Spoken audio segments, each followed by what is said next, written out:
ದಳಪತಿಗಳಿಂದಲೂ ಕೂಡ ಗೆಲ್ಲೋದಕ್ಕೆ ಭಾರಿ ಪ್ಲಾನಿಂಗ್ ಆಗಿದ್ದು ದೇವನಹಳ್ಳಿ ಬಳಿ ರೆಸಾರ್ಟ್ ಸೇರಿದ್ದಾರೆ ದಳದ ಶಾಸಕರು. ಬೆಳಗ್ಗೆ 9 ಗಂಟೆಗೆ ಅಲ್ಲಿ ರೆಸಾರ್ಟ್ನಿಂದ ಅವರ ಪ್ರಯಾಣ ಆರಂಭ ಆಗುತ್ತೆ. ಒಗ್ಗಟ್ಟು ಪ್ರದರ್ಶನಕ್ಕೆ ಬಿಜೆಪಿ ಜೆಡಿಎಸ್ ನಾಯಕರ ತಂತ್ರಗಾರಿಕೆ ಜೋರಾಗಿದೆ. ಶಾಸಕರ ಮತ ಸೆಳೆಯೋದಕ್ಕೆ ಕೊನೆ ಹಂತದ ಪ್ರಯತ್ನ ಕೂಡ ನಡೆದಿದೆ. ಸಂಖ್ಯಾಬಲ ಇಲ್ಲದೆ ಇದ್ರೂ ತಮ್ಮ ಅಭ್ಯರ್ಥಿನ ಹಾಕಿರೋದ್ರಿಂದಾಗಿ ಹೇಗೆ ಗೆಲ್ತಾರೆ, ಏನ್ ಲೆಕ್ಕಾಚಾರ ನವೀನ್ ವಿವರಿಸ್ತಾರೆ. ನವೀನ್ ನಮ್ಮ ಜೊತೆ ಲೈವ್ ನಲ್ಲಿ ಜಾಯ್ನ್ ಆಗ್ತಾ ಇದ್ದಾರೆ. ನವೀನ್, ನಿಜಕ್ಕೂ ಕೂಡ ಸಂಖ್ಯಾಬಲ ಇಲ್ಲದಿದ್ರೂ ಕೂಡ ಮೈತ್ರಿ ಅಭ್ಯರ್ಥಿಯಾಗಿ 8ನೇ ಅಭ್ಯರ್ಥಿಯಾಗಿ ಕಣದಲ್ಲಿದ್ದಾರೆ. ಇದು ಬಹಳ ಕುತೂಹಲವನ್ನು ಮೂಡಿಸ್ತಾ ಇರುವಂತದ್ದು. ಜೆಡಿಎಸ್ ನ ಲೆಕ್ಕಾಚಾರ ಏನು? ಕೊನೆ ಕ್ಷಣದ ಪ್ರಯತ್ನಗಳು ಈಗಲೂ ಕೂಡ ನಡೀತಾ ಇದೆಯಾ?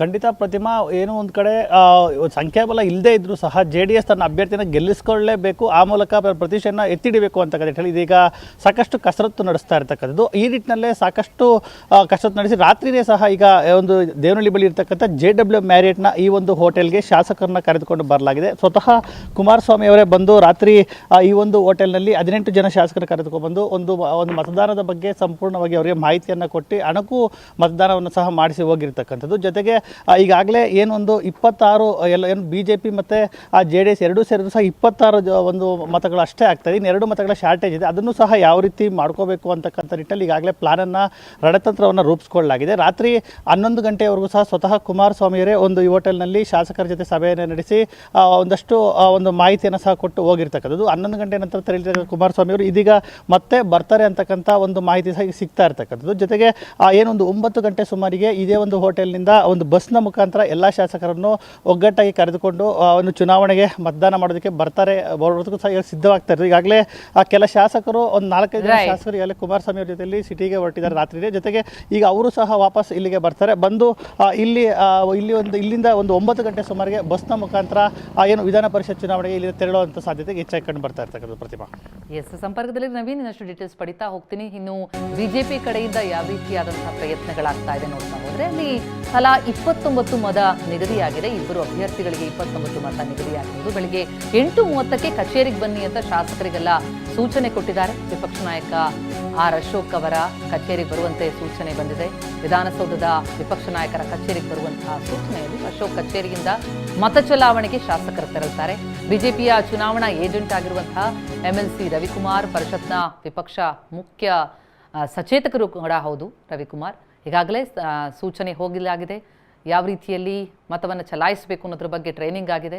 ಕಿರಣ್ ಈ ಬಗ್ಗೆ ಡೀಟೇಲ್ಸ್ ಕೊಡ್ತಾ ಹೋಗ್ತಾರೆ. ಕಿರಣ್, ಈ ಬಾರಿಯ ಈ ಪರಿಷತ್ ಚುನಾವಣೆ ಬಹಳ ಕುತೂಹಲವಾದ ಘಟ್ಟ ತಲುಪಿರುವಂಥದ್ದು. ಯಾಕಂದ್ರೆ ಈಗ ಮೈತ್ರಿ ಅಭ್ಯರ್ಥಿಯಾಗಿ JDS ಕಡೆಯಿಂದ ಒಂದು ಅಭ್ಯರ್ಥಿನ ಹಾಕಿರೋದಿದೆಯಲ್ಲ, ಇದು ನಿಜಕ್ಕೂ ಕಾಂಗ್ರೆಸ್ಗೆ ಒಂದು ದೊಡ್ಡದಾದಂಥ ಹೊಡೆತ ಕೊಡ್ತಾ ಇದೆ. ಹಾಗಾಗಿ ಜಂಟಿಯಾಗಿ ಒಗ್ಗಟ್ಟಿನ ಪ್ರದರ್ಶನ ಯಾವ ರೀತಿಯಲ್ಲಿ ತೋರೋದಕ್ಕೆ ಬಿಜೆಪಿ ಸರ್ವಸನ್ನದ್ಧ ಆಗಿದೆ, ಏನ್ ಲೆಕ್ಕಾಚಾರ ಅಂತ? ಪ್ರತಿಮಾ, ಕಾಂಗ್ರೆಸ್ ಮತ್ತು JDS ಪಕ್ಷಗಳಿಗೆ ಹೋಲಿಸಿದರೆ ವಿಪಕ್ಷ ಬಿಜೆಪಿ ಇವತ್ತು ನಿರಾಳವಾಗಿದೆ. ಯಾಕೆಂದರೆ 2 ಸ್ಥಾನಗಳಿಗೆ ಮಾತ್ರ ಅಭ್ಯರ್ಥಿಯನ್ನು ಕಣಕ್ಕಿಳಿಸಿರುವಂಥದ್ದು ಮತ್ತು ಅದಕ್ಕೆ ಬೇಕಾದಂಥ ಮತಗಳನ್ನು ತನ್ನ ಬಳಿ ಬಿಜೆಪಿ ಹೊಂದಿದೆ. ಹಾಗಾಗಿ ಇರುವಂಥ ಇಬ್ಬರು ಅಭ್ಯರ್ಥಿಗಳಿಗೆ ತನ್ನ 62 ಮತಗಳ ಪೈಕಿ ತಲಾ 29 ಮತಗಳನ್ನು ಈಗ ಬಿಜೆಪಿ ನಿಗದಿಪಡಿಸಿದೆ. ಹೀಗಾಗಿ ಉಳಿಯುವಂತಹ ಈ ಬಿಜೆಪಿ ತನ್ನ ಅಭ್ಯರ್ಥಿಗಳನ್ನು ಗೆಲ್ಲಿಸಿಕೊಂಡು ನಂತರ ಉಳಿಯುವಂತಹ 4-5 ಹೆಚ್ಚುವರಿ ಮತಗಳೇನಿದೆ ಅವುಗಳನ್ನು JDS ಅಂದರೆ ಮೈತ್ರಿ ಪಕ್ಷವಾಗಿರುವಂತಹ JDSಗೆ ಕೊಟ್ಟು ಅಲ್ಲಿ ತನ್ನ ಒಂದು ಮೈತ್ರಿ ಪಕ್ಷವನ್ನು ಕೂಡ ಗೆಲ್ಲಿಸಿಕೊಳ್ಳುವಂಥ ನಿಟ್ಟಿನಲ್ಲಿ ಬಿಜೆಪಿ ತನ್ನ ಕೊಡುಗೆಯನ್ನು ಇವತ್ತು ಕೊಡ್ತಾ ಇದೆ. ಯಾಕಂದ್ರೆ ಇಲ್ಲಿ ಬಿಜೆಪಿಗೆ ಇರುವಂತಹ ಒಟ್ಟು 62 ಮತಗಳು ಮಾತ್ರ. ಹಾಗಾಗಿ 29 ಮತಗಳನ್ನು ತಲಾ ಅಭ್ಯರ್ಥಿಗಳಿಗೆ ಹಾಕಿದಂಥ ಸಂದರ್ಭದಲ್ಲಿ 4 ಮತಗಳು ಮಾತ್ರ ಉಳಿಯುತ್ತೆ. ಇದರ ಜೊತೆಗೆ ಬಿಜೆಪಿಯ ಉಚ್ಚಾಟಿತ ಶಾಸಕರಾಗಿರುವಂತಹ ಬಸನಗೌಡ ಪಾಟೀಲ್ ಯತ್ನಾಳ್ ಅವರು ಕೂಡ ಬಿಜೆಪಿ ಅಭ್ಯರ್ಥಿಗೆ ತಾನು ಮತವನ್ನು ಚಲಾವಣೆ ಮಾಡ್ತೀನಿ ಅನ್ನುವಂಥ ಬಹಿರಂಗ ಘೋಷಣೆಯನ್ನು ಮಾಡಿರುವಂತಹ ಕಾರಣಕ್ಕಾಗಿ ಅಲ್ಲಿ ಬಿಜೆಪಿ ಕಡೆಯಿಂದ 1 ಮತವೂ ಕೂಡ ಹೆಚ್ಚುವರಿಯಾಗಿ ಉಳಿಯುತ್ತೆ. ಹಾಗಾಗಿ 5 ಮತಗಳನ್ನು JDSಗೆ ಬಿಜೆಪಿ ಕೊಡುವಂತಹ ಸಾಧ್ಯತೆ ಇದೆ.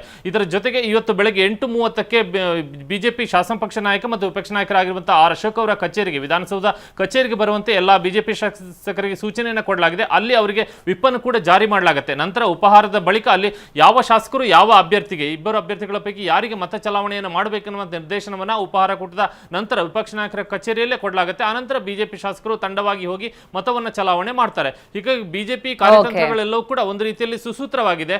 ಯಾವುದೇ ರೀತಿಯಲ್ಲೂ ಕೂಡ ಅಡ್ಡ ಮತದ ಯಾವುದೇ ಆತಂಕ ಇಲ್ಲದೆ ನಿರಾಳವಾಗಿ ಇವತ್ತು ಬಿಜೆಪಿ ಶಾಸಕರು ಮತ ಚಲಾಯಿಸುವಂತ ರೀತಿಯಲ್ಲಿ ಬಿಜೆಪಿ ಎಲ್ಲಾ ಸಿದ್ಧತೆಗಳನ್ನು ಮಾಡಿಕೊಂಡಿದೆ. ಪ್ರತಿಮಾ, ರೈಟ್ ಕಿರಣ್, ಧನ್ಯವಾದ ಮೂವರಿಗೂ ಕೂಡ.